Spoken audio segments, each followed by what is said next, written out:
Well, did you all have a good Christmas?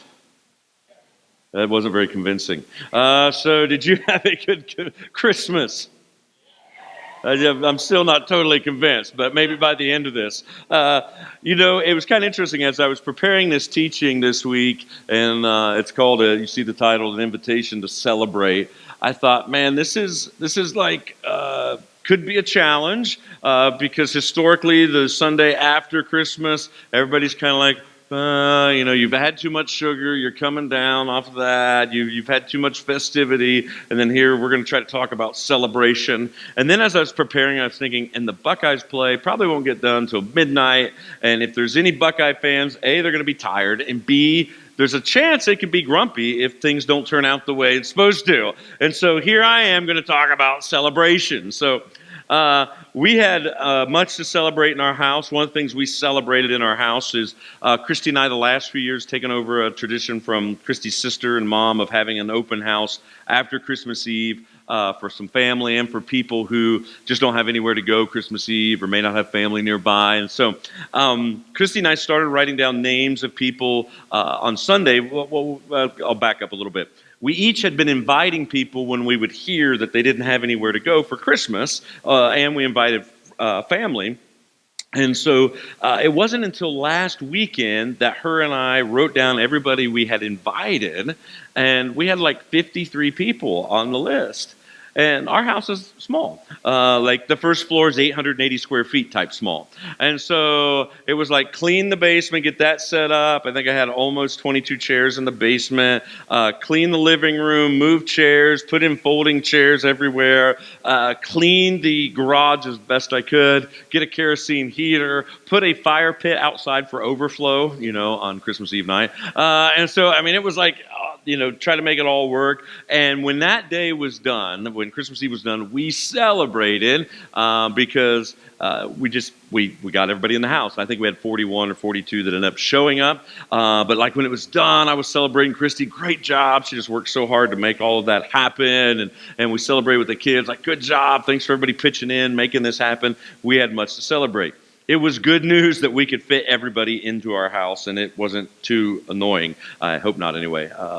People haven't reported back yet to tell us it was. So it was good news. Good news is meant to be celebrated and shared. Now, many of you celebrated and shared a lot of good news. I saw on social media this week, like presents that people gave or received, and you had smiles. There's pictures of kids and all of that, and so you celebrated that. Apparently, a lot of people thought that families all wearing the same pajamas was good news. So there was lots of pictures of red and black buffalo print apparently in this year. Lots of that. And so you wanted to celebrate and share that. And the reason is because good news is meant to be celebrated and to be shared.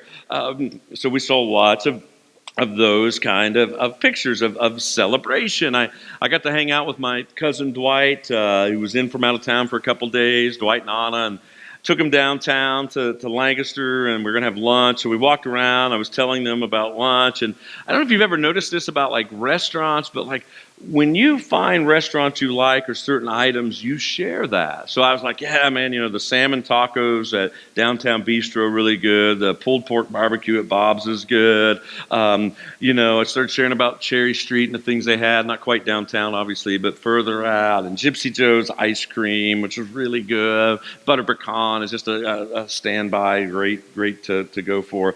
And just started, talking about all the places. Hoods, I was telling them about the Blackberry Mistress, which is like a Black Angus burger with a little bit of Scottish sausage mixed in, a little bit of cheese, thinly sliced brisket that's been fried to a crisp, topped off with blackberry jam. And so I was telling them all this, and they were laughing at how much I knew about restaurants. And so why did I share all that? It's natural, isn't it? You go to a restaurant, you go somewhere. The reason you share is because good news is meant to be celebrated and shared. So I was celebrating with them the places we could eat and sharing about it. And we ended up landing at one of the restaurants and having lunch and had a great time hanging out.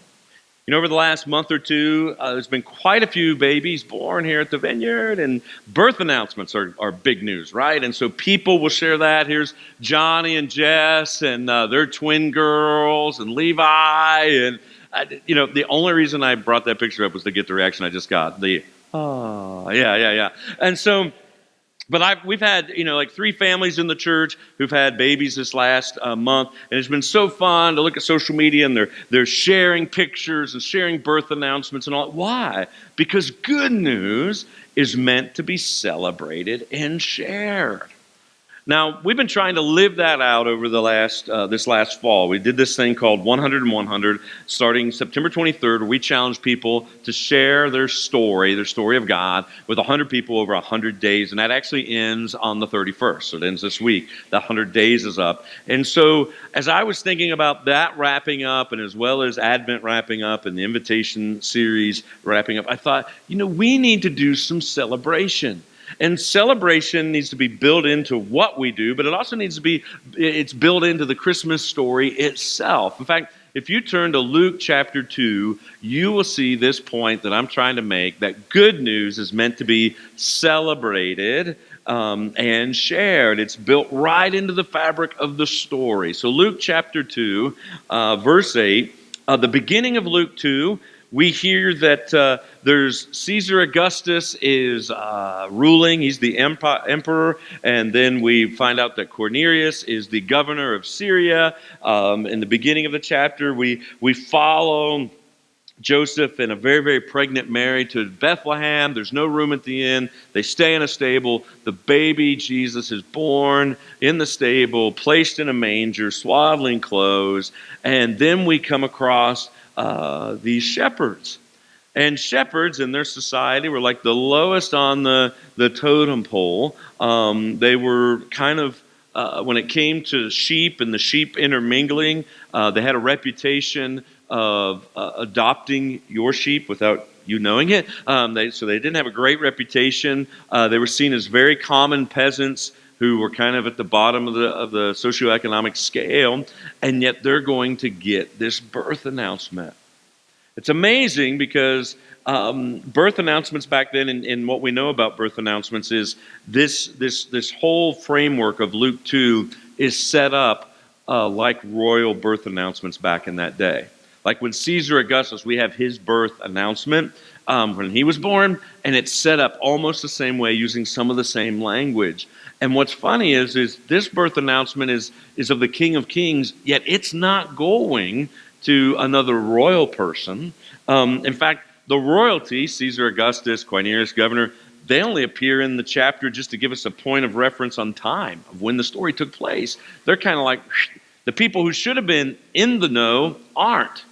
And the people who should have been, receiving Jesus are either ignorant of Jesus, or as his story develops, the people who should have received him end up being his enemies.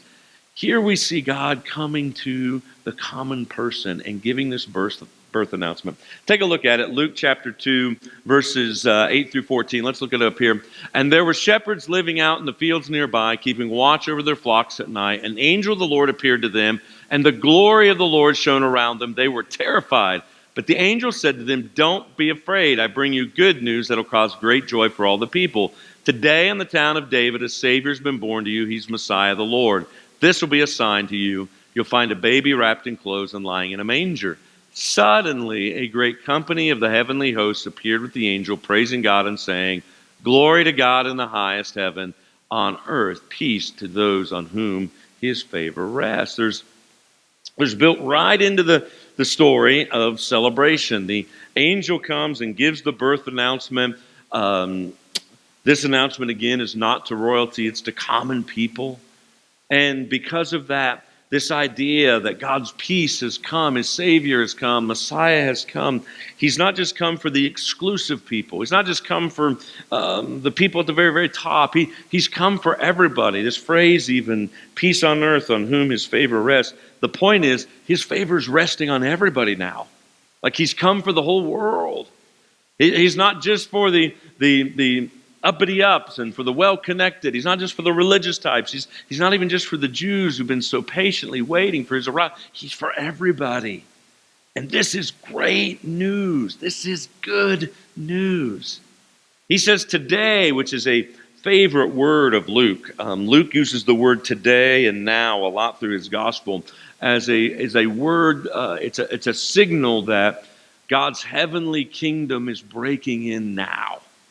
It's a sign that he's saying the things that we expect to happen at the end in heaven is beginning to break into now. Today, the king has come. Today, God's presence has been born into the planet, born into this world. And of course, the angel says it's time to celebrate. Have joy. The angels are sharing this good news, and then they're saying, celebrate this.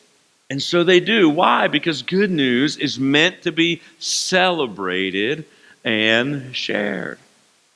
Like I was saying, we had done this thing called the 100-100 challenge. And I don't know if anybody hit 100, except a couple people who cheated. I remember when Andrea was preaching, she said she was counting the crowd as her 100. I had a guy in my small group that spoke at a local juvenile detention center, and then at a rehab house I had quite a few people, and he counted them, so he cheated a little bit. But I don't know anybody that got it all, right? But yet I heard some great stories of people who were taking more risks more than ever before to share their story. Let me read one of those to you. I heard this a few weeks ago, and then yesterday I wanted to get it right, so I interviewed Denny Gates, who member here at the Lancaster Vineyard, and Denny just shared this with me, and I'll read it so I get it right. He says, in 30 years of going to church, this 100-100 thing has been the most influential thing in my wife and I's walk with the Lord. It took away the fear. It presented it properly that it's an easy way to talk about the Lord because really you're talking about you and the Lord. It's hard to dispute your own story with God. Often you're presenting the hard times in your life, and it helps lower people's defenses. Those you talk to end up removing their shell, and they share their story. He shared this. He said, I went to a new doctor recently for some back issues. At my second appointment, the doctor sits down and says, so what's your story? And I said to him, say what? And of course, he was talking about my back, but he asked me again, so what's your story? So I decided I'd jump in. Well, let me tell you my story. I started talking about Christ in my life. How I was raised in a Christian family, but I went to college and I left the train of Christianity. I succeeded in athletics and classroom mainly out of fear. I've been told by my family the best route for me to work was the local factory. My family didn't understand my athletic workouts or my love for academics. I feared failure and what my family would think, so I worked harder and harder to avoid failure. If people told me that a class I was taking had a very hard professor, that I'd end up failing the class, that just motivated me to figure out what the prof wanted, and I always aced the classes. I didn't want my parents or my brothers to demean me for failing. Then in the first 12 years of my marriage, I wasn't connected with the Lord. Fear even played a part in my first marriage. When my marriage got shaky, I'd think about the Lord, and only then. And then I'd try to make deals with him. Get me fired, God, blow up my car, burn my house down, but don't take my family. My marriage ended, and I did lose my family. I went through a period of trying to be the best person I could be financially, that I'd be number one. I went after owning a golf course and did that for a while. Then I owned a bakery. Then I was a mortgage broker, and my goal was to be the number one in the entire company. Most of it was driven by fear. By now, I was going to church, but I was just cutting a check and leaving.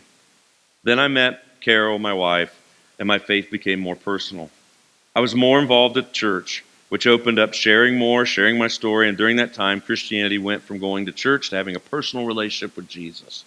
I see the impact a mate can have on you. I thank God for Carol and leading me back to the Lord. That's the whole story I told my doctor that day. When I ended, I said, Doc, I want to hear your story. And he paused and said, no one's ever asked me that before. So the doc ended up sharing his story at the next appointment. He actually told me that the doctor told his scheduler to make sure to not schedule an appointment after that appointment so they'd have extra time to talk. The doctor's Catholic and takes his wife and kids, but he was struck by how I would talk about the Lord, that it was personal. It was always the Lord. I'm not talking to a priest or a distant God, but to a personal Lord. After several visits, now the doctor is saying, I'm trying to talk to the Lord. It's awkward, but now I've got my wife praying with me, and we're talking to the Lord too. I learned the hard way that my hard work won't save me. I needed a personal relationship with Jesus. When you get the opportunity to witness, and this is still Denny Gates sharing, if you're sincere and personal, it really hits home. If I'm vulnerable, it opens up the other person around me. The Lord has been vulnerable with us. He's lowered his defenses and he came for us. If he's been that way, then we should be motivated to be that way with those around us. I think a story like that is something we should celebrate, right? Isn't that a great story? I mean, that's phenomenal. Yeah, you can clap. That's great. I heard several stories like that. Now, we did a short little survey. We didn't have a ton of people take it midway through about day 49 of the 100 and 100. But here's some results that we can celebrate too. 23% of the people who took our survey said it was the first time, in that first 49 days, was the first time they'd ever taken a risk to share their God story with somebody. 75% had agreed that they'd went into deeper conversations about the Lord with other people during that time. 65% strongly agreed they felt God's love when they told their own story. 35% strongly agreed that the person they were telling their story to felt God's love. 11 was the average number of people that they'd shared their story with. So out of the results we had got back, the people who filled out the survey, people said over that 49 days they had shared their story with 11 people, which I think is actually pretty good. And then we had 205 people who, and I went through and checked the list to make sure almost every one of them went to group at least one or two times, but 205 people signed up. And then when I went through the list, almost everybody was in a group of some sort. And so that's something to celebrate from the 100 and 100, and that thing you participated in it. I mean, that's something to celebrate. So that's good news. And good news is meant to be celebrated and shared. So I'm actually trying to live this one point out with you by leading us in celebration and sharing it with you. Now that idea continues. The shepherds pick up on it. And so take a look at the next verse there, 15 through 20. Look at that. When the angels had left them and gone into heaven, the shepherds said to one another, "Let's go to Bethlehem and see this thing that has happened, which the Lord has told us about." So they hurried off and found Mary and Joseph and the baby who was lying in the manger. When they had seen him, they spread the word concerning what had been told about this child, and all who heard it were amazed at what the shepherds said to them. But Mary treasured up all these things and pondered them in her heart. The shepherds returned, glorifying and praising God for all the things they had heard and seen, which were just as they had been told. So the shepherds, they got it too. This was good news. They go and they find the baby lying in a manger, just like the angels had said, and it clicked with them that this is good news, and good news needs to be celebrated, so they praised God, but it says they also went out and shared it with everybody they could find. Because once again, good news is meant to be celebrated and shared. Let me share with you some more good news. We had Christmas Eve services on Christmas Eve, as it would turn out. And so we had Christmas Eve services. We did two of them for the first time. We had a 4 o'clock and 6 o'clock. We had like over 415 between the two services. First service, we had already set up 30 more chairs. We had to bring in more chairs. It was crazy. Over 17,000 was collected for our end of the year offering campaign. And so that if you were unaware of that, there's details at the kiosk about what that's going towards. But the bulk of it, we're splitting it between upstairs, rehabbing our teen and junior worship room to make it more kid and student friendly, updating stuff that hasn't been updated in a long time, using some of the same sound equipment from the very first days of the vineyard up there, and some of it's older than that when we merged with the Agape Church, where the food pantry is, we stole some equipment out of there. I mean, we merged, so we didn't steal it. Used some of that equipment. I don't know how old that equipment was, so everything needs rehabbed up there. We're getting new chairs, doing stuff. And then the other part of the money is going to go to the Refuge men's ministry, because they need to rehab some parts of their building, because now they have quite a few guys living there on the east side of Lancaster. So we're going to be able to bless them because of your generosity. If you still want to give to that, you can. You can just put it in an offering that says Christmas Eve offering in an envelope, or you can give digitally that way too. So you can still give to that. 150 adults and 18 children filled out an RSVP card that we had because we were doing an invitation thing. We had one first-time adult make a commitment, not a commitment, because apparently I typed that wrong. 13 children making first-time decisions. One adult and 3 kids wanted to get baptized on the RSVP card. Although when we actually did the invitation for people who wanted to get baptized, we had more than that come up during that part, so we may have more in January.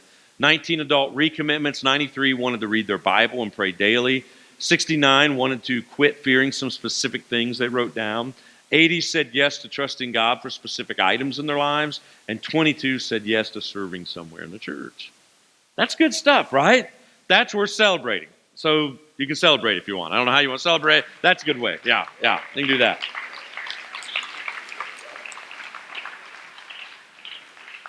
So that was great. You all invited a bunch of people. A bunch of people showed up. It was a packed house, and we really think like people's lives got touched. Now, I do have to be honest though. When I think about this fall and the effort we put into 100 and small groups and trying to share our story, and me even personally trying to do that, um, one thing that occurred to me is, I don't know that I shared with anybody that became a Christian that I'm aware of. And I only know actually one family that actually started coming to church because I shared a story with them or shared an invite. And as I looked at attendance, while attendance in the fall was steady and better than last fall, I didn't see any significant uptick because all of us were out sharing our stories and all of that. And it's easy to get disappointed on that, and easy to think, well, what was that about? And it was interesting as I was reading the Christmas story this week and meditating on it and studying it, and particularly this passage. Verses 17 through 20 stood out to me. So let's take a look at verses 17 through 20. When the shepherds had seen Christ, they spread the word concerning what had been told about this child, and all who heard it were amazed at what the shepherds said to them. But Mary treasured up all these things and pondered them in her heart.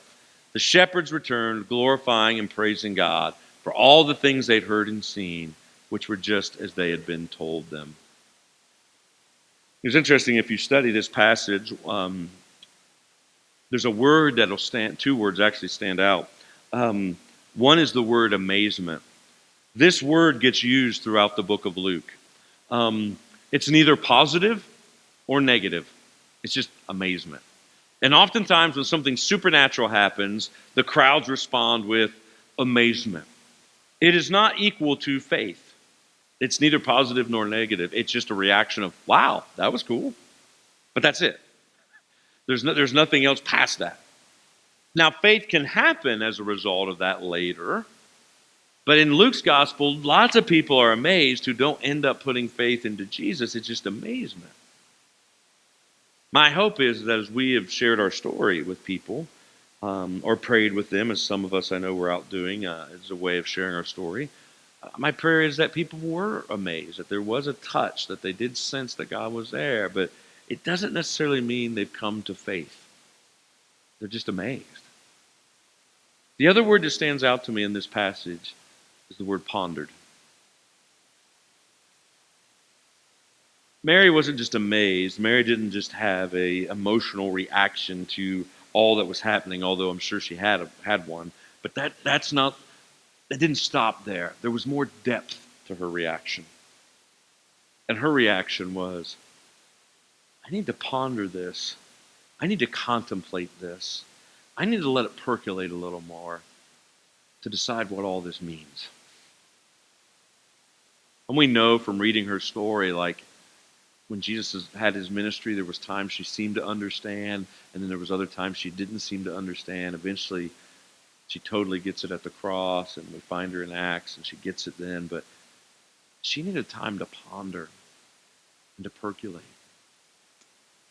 One of the things I'm celebrating from the 100 is definitely that more of us took risks than maybe any other time. That I'm pretty sure that as a collective group, we talked to more people about God and about our story than maybe any other season in our life. Many of you have shared with me that, what, I know I've shared my story. I've been more intentional about it. Even if it was 10 times over 100 days you did it, it was more intentional than you had done the previous year or 2 or 3 or 4. We can celebrate that you felt God's love as you shared your story, but we can also celebrate and look forward to that many seeds were planted and that some people were just amazed at the stories we told them. But our prayer is, and what we're celebrating is, a hope that many people pondered what was told them. That people may have had a reaction of simply, but there's a seed of your God story in them. that our prayer will be, it'll one day become something that bears fruit. And there'll be a harvest of somebody either recommitting to Christ or coming to know him for the first time, taking their next step with Jesus. Mary pondered these things and treasured them in her heart. She needed time to contemplate all that had happened. And over time, she finally got it in its totality. Good news is meant to be shared and celebrated.